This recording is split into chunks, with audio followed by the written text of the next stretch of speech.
Well, I graduated from college in June of 1955, and with assignment to report to San Antonio, Texas, Lackland Air Force Base for 30 days of officer training, receiving my assignment to go to pilot or navigation school, and that was on August 30th, I believe, in 1955.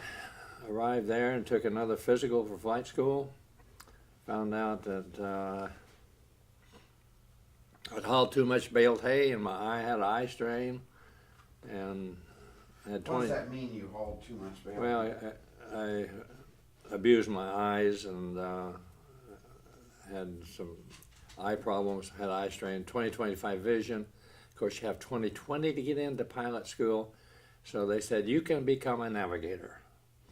So, were you disappointed? I'm vastly disappointed because all my publicity shots were on the wing of an F-80. I can fly that baby. That was the old straight wing jet, one of the originals that went to the Air Force. So I was assigned to navigation school. I had a choice of Harlingen and Houston. And I begged them to go to Houston because Harlingen, I didn't know where that was. But I knew where Houston was. Well, excuse me, I lost my appeal and I ended up in Harlingen. So that's how you came into the picture. And was very committed and engaged to Miss Derry Darling, Utah, Deanna Gardner, and, well, whose mother said that I would never marry her because I was a military guy. And she didn't want her daughter following around the camps. Anyway, that broke up, and Marge Hinckley Robinson. Let's tell like a real story now. When so you guys broke up before you went down there? I'm finishing. All right. Let me continue. Okay. Who was a good-looking little gal from Texas with a young son. And Deanne came down to visit me to talk me out of breaking up with her.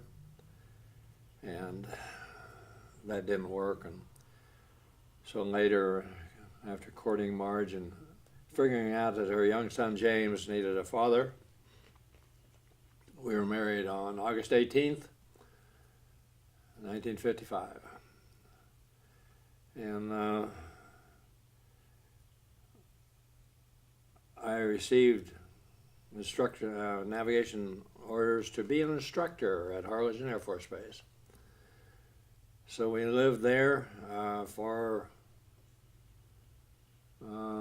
6 years, which was an unusually long assignment, but they needed navigator instructors, so they kept me there. And then we got to move up the road to Waco, to another navigator training base. Can we go back? Sure, where we want to go. Well, that was all pretty quick. I'm trying to understand. So you go to where? What was officer training school like? Oh, the 30 days at Lackland for officer training school was just a prep course to go to active duty. Briefings, paperwork. There's 30 days of getting ready to report for a real job. So, and receive our assignments. Everybody went that way. Pilots, navigators, everybody went through Lackland for that 30-day orientation. I went down to Harlingen and attended navigational training school myself and learned to be a navigator. And I guess I did very well because they kept me as an instructor, and I flew students and checked out students and trained students for in the classroom and in the air for 6 years. And fearing I was a dead-end job, I'd already filled my 3-year commitment. I could get out, but decided not to. And they sent me to Waco to continue to train navigators, and I moved into operations, and I did more of scheduling and operations type work with the student classes and flew missions, and stayed another 3 years there till 1964. And a bunch of us figured out the only way we were ever going to get out of training and flying as a navigator, now that we had 10 years in, half of a career, would be to volunteer to go to AFIT, excuse me, which you're considered for selection to go get your master's degree. And Air Force Institute of Technology, operated out of Dayton, Ohio. And they selected all the graduate students to go to additional training and additional school. Being I have now accepted a career regular appointment in the Air Force while I was in that first 10 years. And so they sent me to, I was assigned to go to Stanford.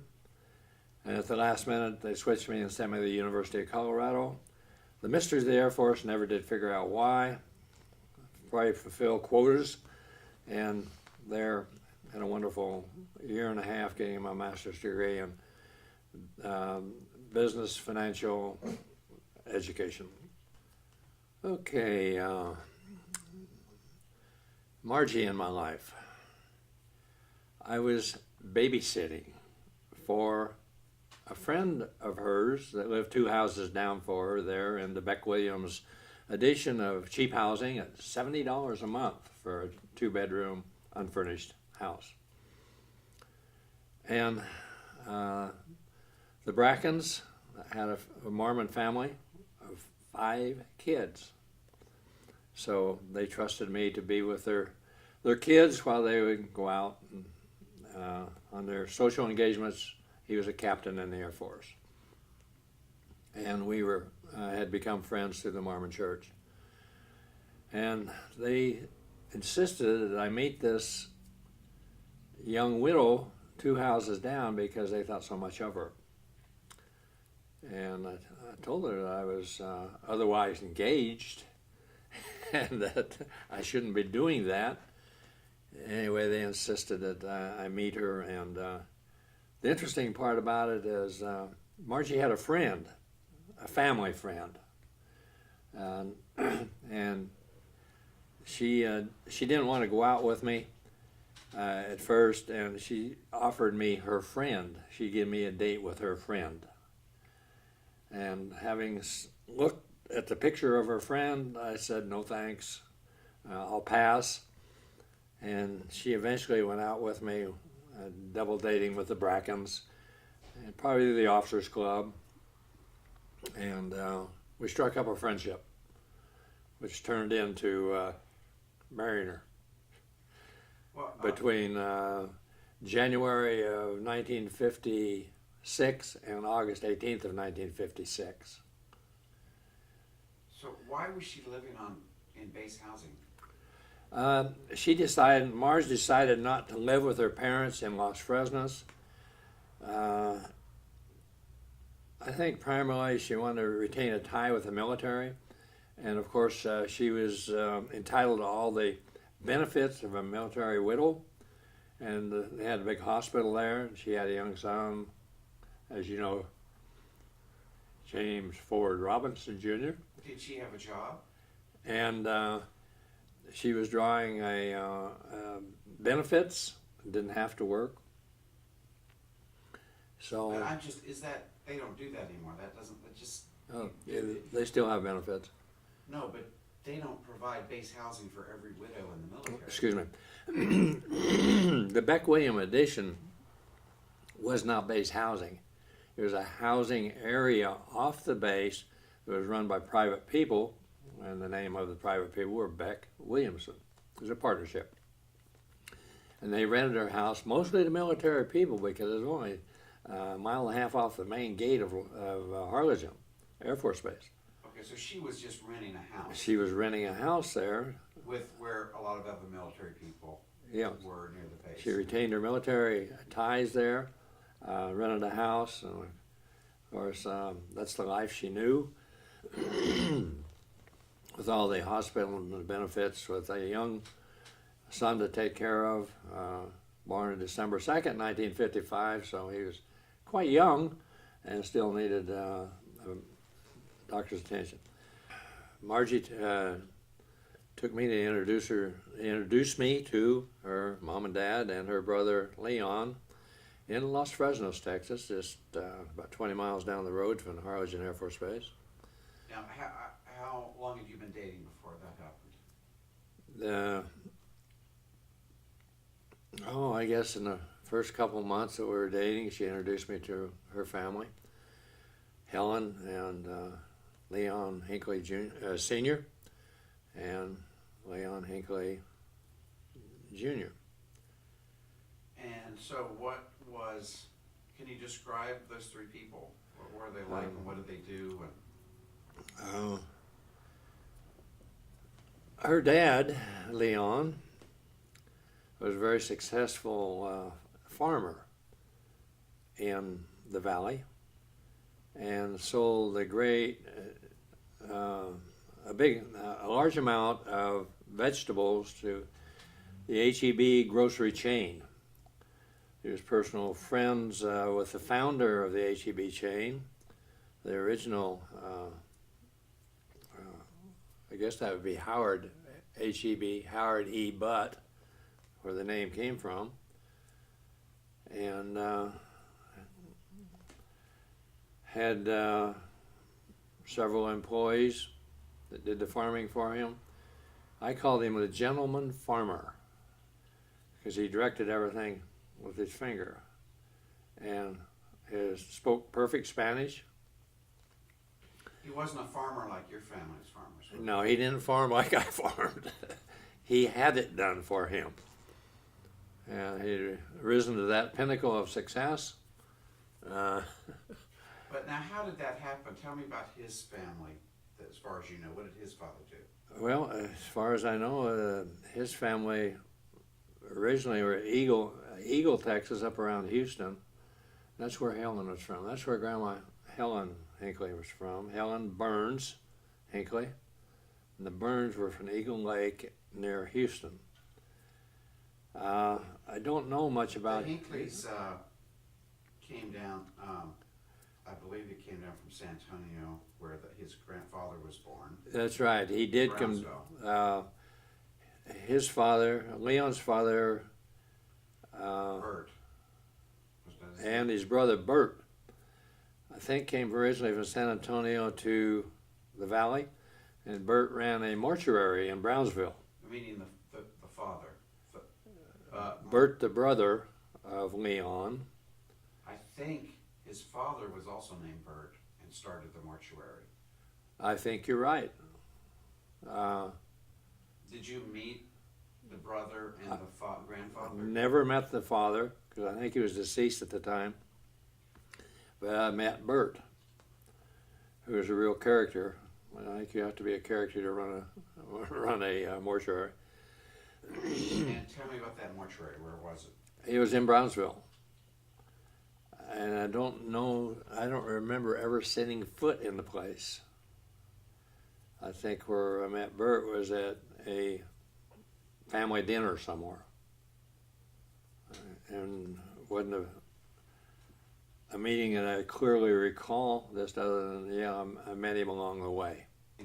We're continuing on talking about Leon Hinckley Sr., Marge's father, Jim and Mike's grandfather, who ran a large farming operation in the valley, providing groceries or fresh vegetables to the H-E-B food chain.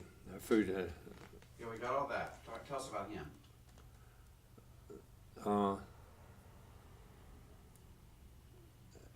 Leon was